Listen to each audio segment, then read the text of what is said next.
ചില സംഖ്യാക്രമങ്ങൾ നോക്കാം. 1, 2, 3 എന്നിങ്ങനെ തുടരുന്ന സംഖ്യാക്രമം. 2, 4, 6 എന്നിങ്ങനെ തുടരുന്ന സംഖ്യാക്രമം. 1, 3, 5 എന്നിങ്ങനെ തുടരുന്ന സംഖ്യാക്രമം. 1, 4, 9 എന്നിങ്ങനെ തുടരുന്ന സംഖ്യാക്രമം. ഒന്നാമത്തെ സംഖ്യാക്രമം നോക്കൂ. ഇത് നിങ്ങൾക്ക് വളരെ പരിചിതമായ ഒരു സംഖ്യാക്രമമാണല്ലോ. ഏതാണിത്? ഇത് എണ്ണൽ സംഖ്യകളുടെ ക്രമമാണ്. ഇതിന്റെ ഒരു ചിത്രരൂപം കൂടി കണ്ടാലോ? ഈ ചിത്രരൂപത്തിലെ അടുത്ത ചിത്രം ലഭിക്കാൻ മൂന്നാമത്തെ ചിത്രത്തോട് എത്ര പൊട്ടുകൾ കൂടി ചേർക്കണം? 1 അല്ലേ? അതായത് നാലാമത്തെ ചിത്രത്തിൽ 4 പൊട്ടുകൾ ഉണ്ട്. അഞ്ചാമത്തെ ചിത്രത്തിലോ 5 പൊട്ടുകൾ അല്ലേ? എങ്കിൽ ഈ സംഖ്യാക്രമത്തിലെ അടുത്ത 2 സംഖ്യകൾ ഏതെല്ലാമായിരിക്കും? 4ഉം 5ഉം അല്ലേ? ഇനി രണ്ടാമത്തെ സംഖ്യാക്രമം നോക്കാം. ഈ സംഖ്യാക്രമം ഏതെന്നറിയാമോ? ഇത് ഇരട്ട സംഖ്യകളുടെ ക്രമമാണല്ലോ. ഇതിന്റെയും ഒരു ചിത്രരൂപം കണ്ടു നോക്കാം. ഇതിലെ അടുത്ത ചിത്രം ലഭിക്കാൻ മൂന്നാമത്തെ ചിത്രത്തോട് എത്ര സമചതുരങ്ങൾ കൂടി ചേർക്കണം? 2 അല്ലേ? അതായത് നാലാമത്തെ ചിത്രത്തിൽ 8 സമചതുരങ്ങൾ ഉണ്ടാകും. അഞ്ചാമത്തേതിലോ 10 അല്ലേ? എങ്കിൽ ഈ സംഖ്യാക്രമത്തിലെ അടുത്ത 2 സംഖ്യകൾ ഏതെല്ലാമായിരിക്കും? അവ 8ഉം 10ഉം ആയിരിക്കുമല്ലോ. ഇനി മൂന്നാമത്തെ സംഖ്യാക്രമം നോക്കിയാലോ? ഏതാണ് ഈ സംഖ്യാക്രമം? ഇത് ഒറ്റ സംഖ്യകളുടെ ക്രമമല്ലേ? ഇതിന്റെയും ഒരു ചിത്രരൂപം കണ്ടു നോക്കാം. ഇതിലെ അടുത്ത ചിത്രം ലഭിക്കാൻ മൂന്നാമത്തെ ചിത്രത്തോട് എത്ര നക്ഷത്രങ്ങൾ ചേർക്കണം? 2 അല്ലേ? അതായത് നാലാമത്തെ ചിത്രത്തിൽ 7 നക്ഷത്രങ്ങൾ ഉണ്ടാകും.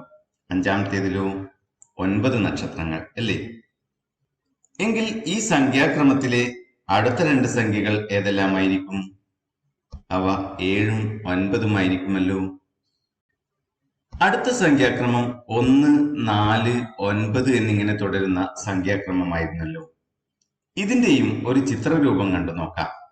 ഒരു ചെറിയ സമചതുരം, അത്തരം 4 ചെറിയ സമചതുരങ്ങൾ ചേർന്ന ഒരു വലിയ സമചതുരം, 9 ചെറിയ സമചതുരങ്ങൾ ചേർന്ന കുറച്ചുകൂടി വലിയ ഒരു സമചതുരം. 1 എന്നത് 1 ഗുണിക്കണം 1 ആണല്ലോ. 4 എന്നതോ അത് 2 ഗുണിക്കണം 2 ആയിരിക്കും. 9 അത് 3 ഗുണിക്കണം 3 ആണല്ലോ. അതായത് ഈ സംഖ്യാക്രമത്തിലെ സംഖ്യകളെല്ലാം വർഗസംഖ്യകളാണ്. ഇതിലെ അടുത്ത 2 സംഖ്യകൾ ഏതെല്ലാമായിരിക്കും? നാലാമത്തെ സംഖ്യ 4 ഗുണിക്കണം 4 അഥവാ 16ഉം അഞ്ചാമത്തെ സംഖ്യ 5 ഗുണിക്കണം 5 അഥവാ 25ഉം ആയിരിക്കുമല്ലോ.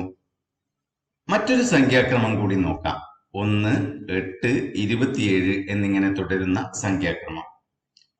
ഇതിന്റെയും ഒരു ചിത്രരൂപം കാണാം. ഒരു ചെറിയ സമചതുരക്കട്ട, അത്തരം 8 സമചതുരക്കട്ടകൾ ചേർന്ന ഒരു വലിയ സമചതുരക്കട്ട, 27 ചെറിയ സമചതുരക്കട്ടകൾ ചേർന്ന കുറച്ചുകൂടി വലിയ ഒരു സമചതുരക്കട്ട.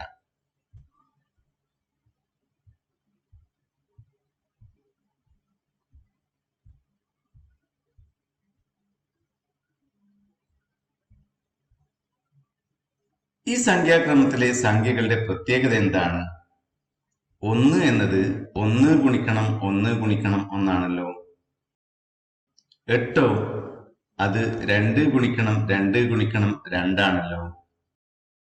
27 അത് 3 ഗുണിക്കണം 3 ഗുണിക്കണം 3 ആയിരിക്കുമല്ലോ.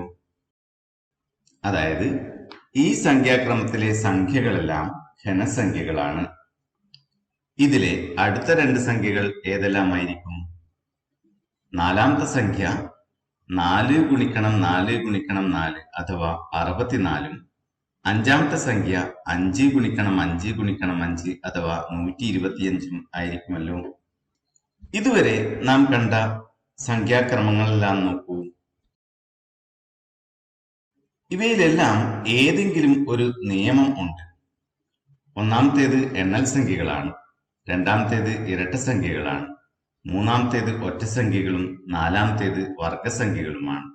അഞ്ചാമത്തേതോ അത് ഘനസംഖ്യകളാണ്. ഓരോന്നിലും അതിലെ നിയമമനുസരിച്ച് ഒന്നാമത്തേത്, രണ്ടാമത്തേത്, മൂന്നാമത്തേത് എന്നിങ്ങനെ ക്രമമായിട്ടാണ് സംഖ്യകൾ എഴുതിയിട്ടുള്ളത്. ഇങ്ങനെ ഏതെങ്കിലും ഒരു നിയമമനുസരിച്ച് ഒന്നാമത്തേത്, രണ്ടാമത്തേത്, മൂന്നാമത്തേത് എന്നിങ്ങനെ ക്രമമായി എഴുതുന്ന സംഖ്യകളെ സംഖ്യാശ്രേണികൾ എന്നാണ് പറയുന്നത്. കൂട്ടം, നിര എന്നെല്ലാം അർത്ഥം വരുന്ന സംസ്കൃത പദമാണ് ശ്രേണി.